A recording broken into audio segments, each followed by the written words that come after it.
This is in continuation with our discussions related to the book Twice Born and our catch up with the author Sahar.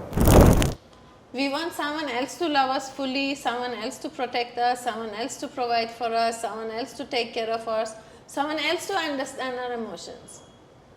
All of this coming with from the space that we don't understand the law of one, and we have a very distorted relationship with the divine intelligence or God consciousness or God. Your mind will want a lot of stuff. Your soul doesn't agree because your frequency has not matched that space. And your soul will not let you have it. You may, by way of all these tools and techniques of visualization, imagination, meditation, affirmation, all of the Asian things, you create something, but you will not enjoy it. You will not get the expected or anticipated contentment, not even satisfaction, that will bring you back to your space of joy and peace. Yeah, because you feel unsuccessful. Why we chase success is because we feel something will add to me. Nothing outside of you or me can add to us. It has to be within. Once you come to that frequency of knowing that you yourself are enough, and at this moment, in this place, in this very moment, with all the things that are going in your life as per you which are wrong, it could have been the best possible option you would have chosen in your soul plan. Now in this level of acceptance, now even if you don't have anything, but because you are in acceptance of reality and present with it, now you will create from a space of acceptance and fullness and abundance. So the law of attraction says whatever you focus on becomes stronger. Yeah. But it is not telling you whatever you focus on is becoming stronger, but the subconscious mind is still a lot more stronger. It will still take you to the place it has to take you, right? But in terms of integrity, drive, leadership quality, the relationship I developed with my subordinates, and the knack I had of observation. I could look at a person and say 3 months in time she's going to ditch us. I would look at a person and say this person needs rest. I would look at a person and say this one is doing something behind our back. And that kind of a confidence that comes from presence, that no one could replace. Now if the organization wants to pick up someone else and replace me, or if I am in a relationship and the person wants to replace me, if I am confident that this is their loss, not mine, I'll get another job with higher hike or whatever. Good morning. This is in continuation with our discussions related to the book Twice Born and our catch up with the author Sahar. We will have next set of questions and then the responses. I wish to begin with Sahar about the most important topic you spoke at the beginning of the book, the universal laws. From various religions we got them in different forms, but you have used a very simple language for that. Maybe you could tell us a little more about that. So in a very simple word, I would say the universal laws are like the user manual of your life. Now we have come to live a life, to experience it, to explore it, and also to grow through it, but we haven't brought anything with it. Like we don't have a user manual per se, or there is no guideline how to go about life. So these universal laws, as per me, if we understand them well, it will teach you how to navigate through life. And when I say navigate, means when you go through all the good, bad and ugly of life, with a space of faith and with an understanding that life is happening for you. And why is it happening for you? Because it is an automated design. It is made to help you grow, to support your growth, to support your evolution, to make you a better version of you, to teach you how to go through life where no matter what is the experience, you will sail through with ease. Now there is going to be a storm, but if you know how to navigate through it, you will come out and you will still see the rainbow. So these universal laws as per me is that user manual, let's say, and they're very simple, they're not very complicated to understand. But it is extremely tough to apply and actually imply them in life. Why is it difficult? Because they bring you back to one truth, and truth is that all of life is interconnected. You as an individual, whatever you do is going to affect the entire collective consciousness, and everything in every, let's say, being or every cell of the body of someone you have never met in another continent, because we all are connected. So the sense of responsibility now moves from I, me, myself to we as a whole. And a lot of us don't have it. In, the biggest problem with human mind is that it can't see another one happier or more successful or progressive, because it is operating from lack. It is always fearing I would be left behind, right? So usually people have a problem with those who have their life sorted. They're constantly on a success growth, even though it's slow, but let's say 10 years and then, oh my god, how did she do it? They will not see the 20 years the person put into that growth. They're seeing the end result and oh, how did that, and they're not happy about it, right? Because we are very short-sighted, we are very separated, and these universal laws are going to teach you another thing. They're going to teach you, don't trust your mind. Let's as a collective grow, and we don't like that, because I want to grow to be better than her and she wants to grow to be better than you. So these are the kind of things which we avoid, and also it has been taken out of our, I would say, education system, because it serves the ones who are in the power. The less you know, the more ignorant you are, the more control, right? So whether it is a religious head or it is a head of the state, head of a country, it doesn't matter. They can only have power over you when you do not know your rights and you cannot question, right? So these laws are trying to tell you need to question everything, and you need to find the answer not from someone who will tell you the answer, but from yourself, right? From the universal laws. Yeah. So one such law, like the first and most fundamental law, is the law of one. Basically what it is saying is that all of this universe is one consciousness expressing, experiencing and exploring itself in different forms.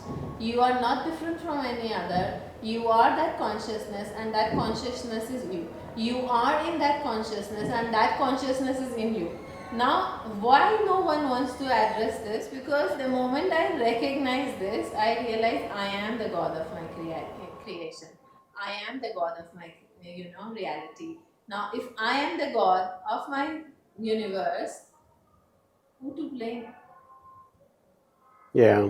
And then it is even more scary to realize there is no Messiah coming to save you. You have to save your own life, and in doing so, you are not only responsible to save your life, but also to always check with yourself, when I am doing this to save myself and to grow, what am I doing with this to the collective consciousness? Because I forever want to believe that there is a God who will take care of me. In case I do wrong, He will punish me, but He is also very merciful. Some sins it will forget. But the presence of God indication of there is a need for victimhood. Yes, and also a savior. Yeah, I'll do whatever nonsense I want to do, someone will come and save me. And then we have the same thing in our relationships. We want someone else to love us fully, someone else to protect us, someone else to provide for us, someone else to take care of us, someone else to understand our emotions. All of this coming with from the space that we don't understand the law of one, and we have a very distorted relationship with the divine intelligence or God consciousness or God. Law of cause and effect is another one. Any other big ones? Yeah, so we can talk about law of polarity. I think that's also very important, because now the law of polarity has brought us to a space of judgment. We are judging everything and everyone and ourselves as good, bad, or not enough, right? But the law of polarity was about what I spoke about, soul and mind, in the previous episode. These two entities were created from the same essence. So essentially everything is again going back to the energy, that everything is one and the law of one. And they were created to complement each other. So a man and a woman are supposed to complement each other. Now we are competing with each other. Yeah. Right? Now I am good and this one is bad. Separation, competition, need to, satisfy my ego. All of this is coming because we're not understood the law of polarity. The biggest thing in relationships is when people come to me for, any kind of counseling. So I tell them, you act like what you are. I'm like, no, but my husband or my wife is so this, so that, we just are not the same.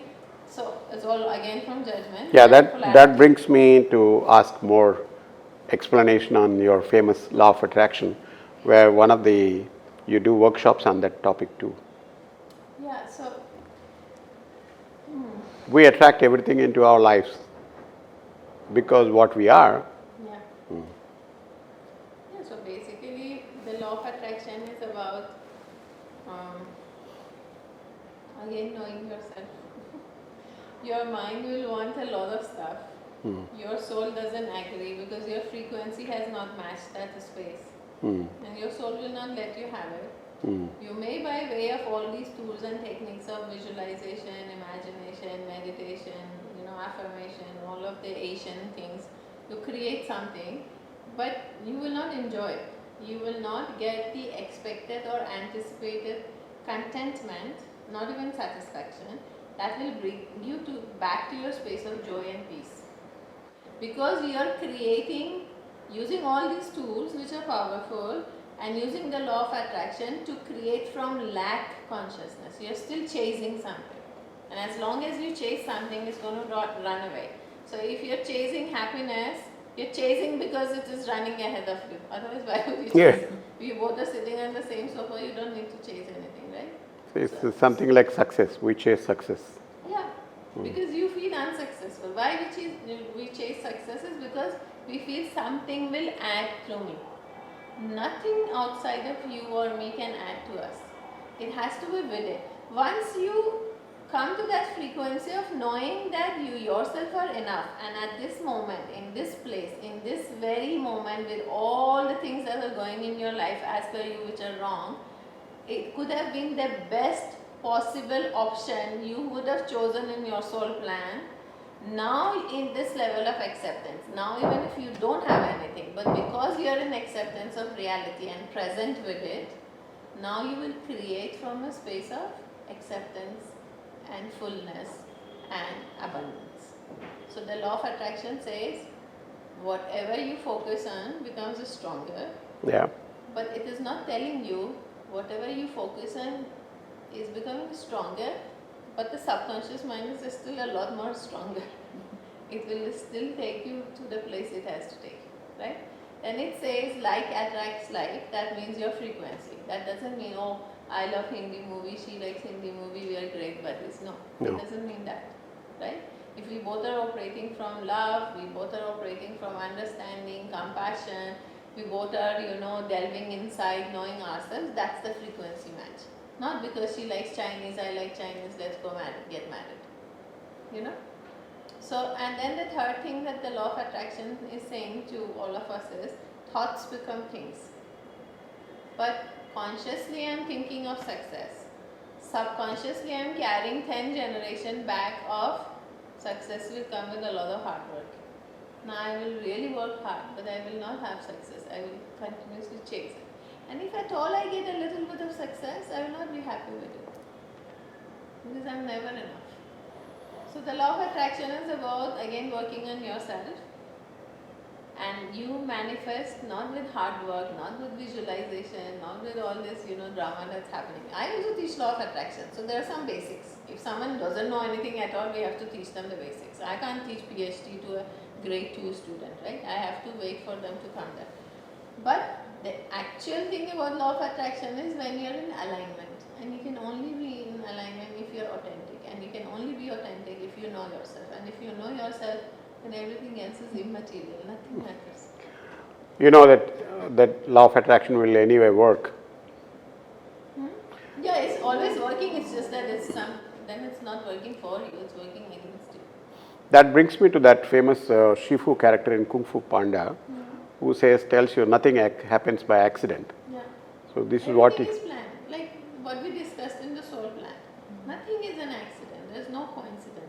are not anything. There's nothing called chance, luck, my planetary this, my stars. Even if you have an astrological chart, even if your numerology is saying something, the vibration of your name that has been chosen for you, all of that has significance. But again, as I said before, the significance is all of this is to tell you what all you need to improve, what all you need to complete, and how to do it. It is not something written in blood and on the stone and cannot change. Everything can change. So we spoke a lot, both in the previous conversation and this conversation, about the individual. We spoke about how an individual has a soul plan. My question is, do organizations have souls? Yeah, everything has a soul. Even the fan in your office has a soul. This sofa will have a soul. So when we say soul, what do we mean really by soul? We are talking about a state of consciousness, right? And everything that exists, whether we consider it living or non-living, or it is from, let's say, like plant kingdom or animal kingdom or whatever, everything has a consciousness because they are made of energy, right? Nothing can be. It's just that it's denser and this is the soul plan of this, that we're supposed to sit here and talk. But it has a consciousness, it holds the energy, it holds the memory.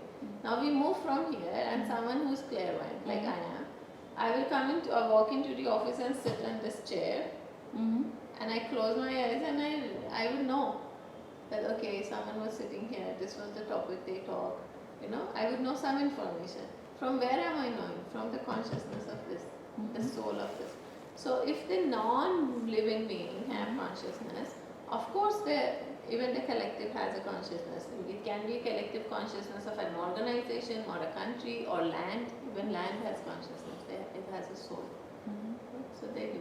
So do you think organizations, when they look at training, when they look at working towards success, need to start looking at this angle as well?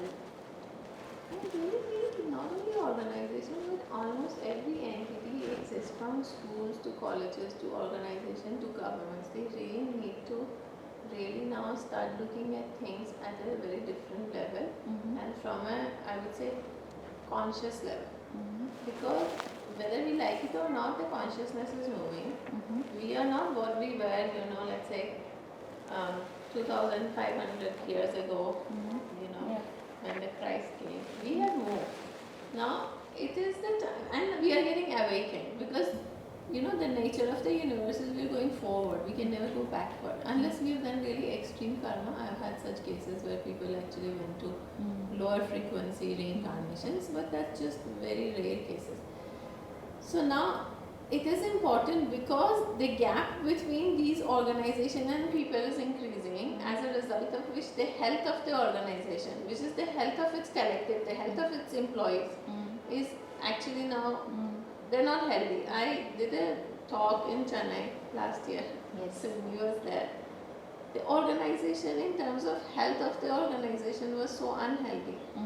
Whereas it is one of the top organizations in terms of money making, right?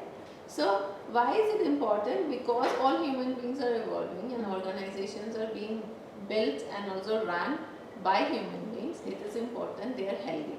Now, before we had only physical and mental health, but now we are at age and at a time where the emotional and the spiritual health is extremely important.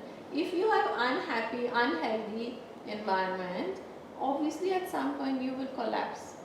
Or you will really struggle to put things together. And why would you want to do hard work when you can actually get everything done in alignment and where everyone is happy and everyone is adding value and everyone is looking forward? In that organization, no one wanted to come and work from office.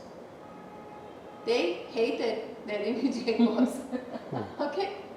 And I was standing there like I'm dealing with 150 depressed souls. Seriously. I was there to motivate them. I thought they need a session of, some kind of healing. This is like a big crack. So yes, of course, I think this is high time this is introduced and also practiced everywhere for the sake of the health. But I'm not talking about physical health anymore. emotional and the spiritual health of both the employee and the organization.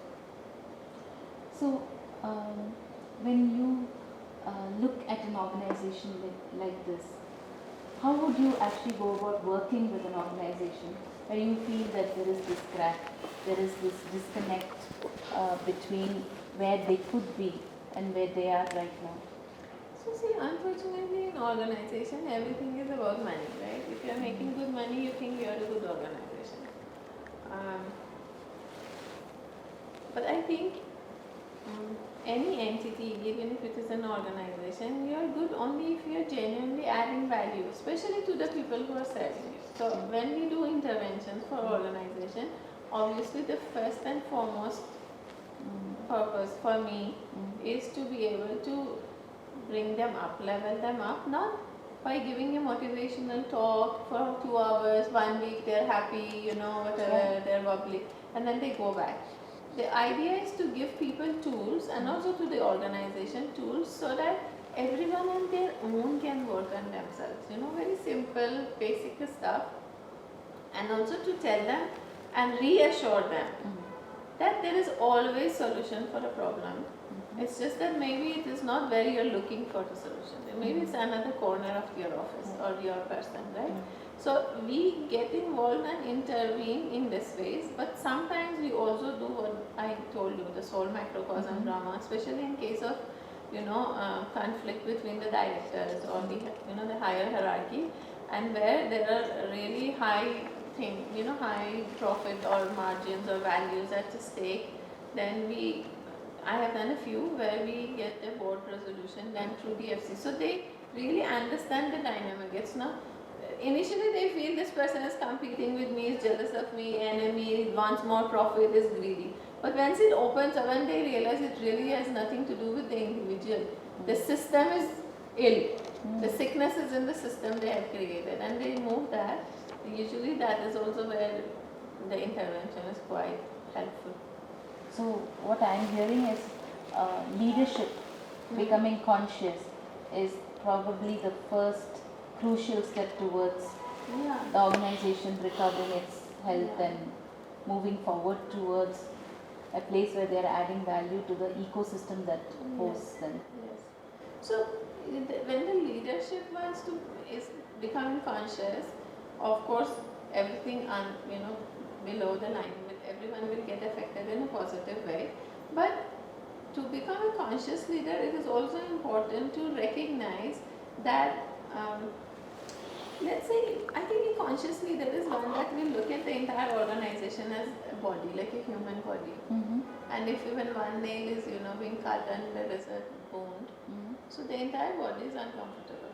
So if the leader can really look at it like that and in action show to people that I really care, okay, and is always actively involved in the well-being and in adding value, because I want to be in an organization if I feel belonged to and cared for, seen and heard. It's basic human nature. If I'm not there, I still will remain in the organization, but because now I need the money. I need to feed my family or have a roof under my head. So a conscious leader will make sure the feeding of the family is a secondary need of the employee. The first need is because I want to become a better version, and this is a place which enhances my growth, not only professionally but as a human being or who I am. Because there is no way, if there is a space created which adds value to your soul and is aligned with your growth, anyone would want to leave that place. Very true, very true. Because then you're operating from a frequency of joy and love. Oneness, and your vibration is matching, the law of attraction is working, you all are growth oriented, and now you see everyone as a part of one body. So if this finger is hurting, even my ear will hurt, even my head will hurt, my all attention will be on this one finger. So if we treat the entire organization like that, and not only in words but in action, right? As a leader, what is a leader? You need to live it so that they follow. If you want to just pass orders, it's not a leader, that's a boss. Yeah, that's a boss. Here, I want you to take one of your quote in your book belonging to a famous person called Bob Proctor, that people think they know how to think, but really all they do is process information and make announcements. Yeah. You also say that in many ways we are hypnotized a lot. What is the ideal way to actually think, and how do we get there? So the ideal way to think is you look at the solution, right? I note down basically, I think on paper. Let's say you think on the head. So you look at the problem once, twice, 3 times, and then now you're looking for solution, right? That is thinking. But if I am looking at the problem and recycling the same problem and thinking and imagining different variation of the problem, not even wanting to go towards the solution because I need to now 100 times reimagine the problem, why this happened, how this happened, why me. That's not really thinking.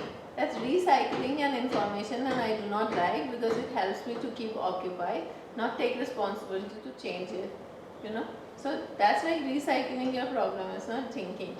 And when I say people make announcements, it's because I make an announcement, I'm going to do this from tomorrow. I'm not doing anything about it. I will announce it 10 times, or I think it, I don't even announce it. In my mind, I've thought about it, 100 times. I'm not taking action on it. So, what is the point of thinking this way? This is what 90%, 95% people are doing. They're just recycling an information they do not like to find a way to blame someone else for the problem and not take accountability. That's why I say most people don't know how to think. That's why the large organizations have people playing more time victim card than actually thinking. So playing victim card is also in a way of to avoid thinking. And a leader should be able to trust. If a leader is not a conscious leader, will not be able to trust the process. Will want to micromanage everything. And then when you give me a work but you don't trust I can do, it's like the compassion thing I spoke. You're not giving me the opportunity to actually try even. Every 5 minutes you're telling me, but I think you should do it this way. Why did you do it that way? What if? And I'm like, okay, then let him do it. I can't do it. So that's when leader is becoming a victim. That he is operating from a space of mind. Leader is not a leader, then it's a boss operating from fear. A leader will give you the word, tell you how to do it, and leave the scene. And then will tell you when he wants it done. And then the person will do it, because that kind of a firmness, faith and authority comes when I know I did my job right, and I need to now step back and let the other person finish it. And I will wait, having faith that the person can finish it. If the person cannot finish it, I should be a kind of leader that they can come back and tell me this is the problem. If they fear me, then I am again not a leader. So one of the key responsibility of a leader is think about how to activate the joyfulness of the team than the happiness. And I think the foremost duty of a leader is to be able to walk out of office and know that once I walk off this office, I have 20 more leaders to follow. I don't need to worry. Yeah. How does a leader develop that kind of faith in themselves and in their team? They need to stop competing with the subordinates. Most leaders, no matter at what level they are quite insecure people, honestly. Because they have come there not by alignment, by sheer force of ambition. Can you elaborate on that? That's a very powerful statement. But yeah, so see, if I genuinely know who I am, what I am doing, and I know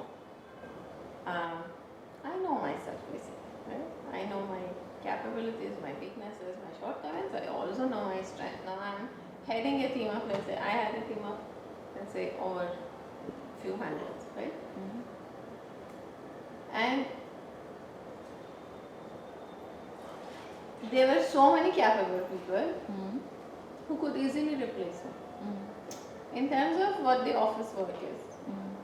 But in terms of integrity, drive, leadership quality, their relationship I developed with my subordinates, and the knack I had of observation. I could look at the person and say 3 months in time she's going to ditch us. You know, I would look at the person and say this person needs rest. I would look at the person and say this one is doing something behind our back. You know, and that kind of a confidence that comes from presence, that no one could replace. Now, if the organization wants to pick up someone else and replace me, or if I am in a relationship and the person wants to replace me, if I am confident that this is their loss, not mine, I'll get another job with higher height or whatever. Or no matter where I go, I will only add value and I would be remembered and loved fondly. I won't compete with my subordinate. I won't push them. I won't throw my weight around. I won't do any such thing. I will tell them this is it. This is to be done. I have already shown them that I can do it much easily without your need. But now I want to give it to you because I want you to be the next leader. So obviously the respect will go because the person is like, this one doesn't care. She's training me to be the next Sahar. Why should I fear? You know, even if she gets angry, I was a very aggressive person. Even if she gets angry, it's because she wants me to land so that once she leaves, she can get me to replace her. And that's what exactly I did in every organization. Every time I moved an organization, I moved my entire team. And every time I left for good, I would go to another, let's say I am from banking and finance, I am going to education. Now I can't take that team with me, they don't know, right? I know I can do it, I don't know if they can do it. I would always have someone from the team replace me. We never looked for someone outside because I trained them. Train them and empower them. Yes. Because you want to grow, and now I can't be sticking to my chair and thinking, oh, this is the only chair I have. Most leaders have that. They have a problem with, they help their subordinate to come to a level, but they don't let them move from that level. That's not a part of conscious leadership, that's lack-based. What else makes a leader a conscious leader? Compassion. Vulnerability. Vulnerability is a little bit of a dicey space, isn't it? Because do we not want to see a leadership that is strong, decisive and clear? Yeah, but how do we see strength is also another thing, right? I see strength in being able to be soul naked in front with all your wounds open and also knowing no one can touch me. That's a strength. If I'm continuously hiding and I'm trying to cover my wounds, not show myself, I don't think that's a strength. You're just faking strength, right? But if you're there, bleeding, and yet no one dares to come close, because they know even at this moment, this lioness is going to tear me apart. That is a strength. So unless you're vulnerable, and unless you're... See, if you're not vulnerable, how you would be a conscious leader? Then you won't be an authentic leader. Like, I used to... These are something I am born with. I used to be the teacher to my brother. So basically, my first mentee has been my younger brother. Right? Lucky him. But we have to check that with him, right? Yeah, it also depends how much they are open to it. This is the situation of brother becoming Bakara. Yeah, exactly. I did that with him. So one day, being a teenager, so every now and then I would inform him, about sexuality, sensuality, relationships, then also vulnerability and all of that. Then one day I was just trying to explain, how important it is to let's understand one thing. I being wounded is okay. But me allowing him to actually now bleed my wound is my responsibility, right? Maybe the wound was caused by parents, by society, by whatever, okay. But now to remain wounded or allow other people now to come and put salt on my wound, that's then it's my problem. So I was trying to explain this to my younger brother who was just 12-year-old. Okay. Very heavy topic for a 12-year-old. Yeah, but I used to do this, and then at some point I realized that's why he runs away from me. So I was trying to tell him, I said, see, I cry in front of everyone. I do this. He says, yeah. I said, but when I'm angry, he says, yeah, even dad runs away. I said, this is a strength. Let them know your weakness, don't let them touch it. That's a leader. I mean, I'm not saying I'm a leader, but that's what the leader should do. In some sense, all of us are leaders. Yeah, we are leaders. It's just that some places we are confident being leaders, some places we are not. Because someone told us that here you are not good. Yeah? Or maybe when we know, like let's say, I am good with certain things, but to come and become a finance head of a company, I'm sorry, I'm going to devour you. I don't know finance, so don't even think about it. So we should also be honest, know where I can lead and where I cannot lead. So also, a conscious leader is somebody who's working with themselves and they have a sense of what gifts they have to offer the world. Yeah, very important. But I think the biggest strength of a leader is to have compassion, vulnerability, and be authentic. Anything you need, any other quality, because when you have these qualities, you are able to learn on the job, you are able to seek help when you need. Yeah, then you're humble also. Makes sense. We can do. I think we have covered a decent number of topics. We should come back with fresh topics at another time. Yes. Thank you so much for your time. Thank Tara, you. thank you so much for your involvement.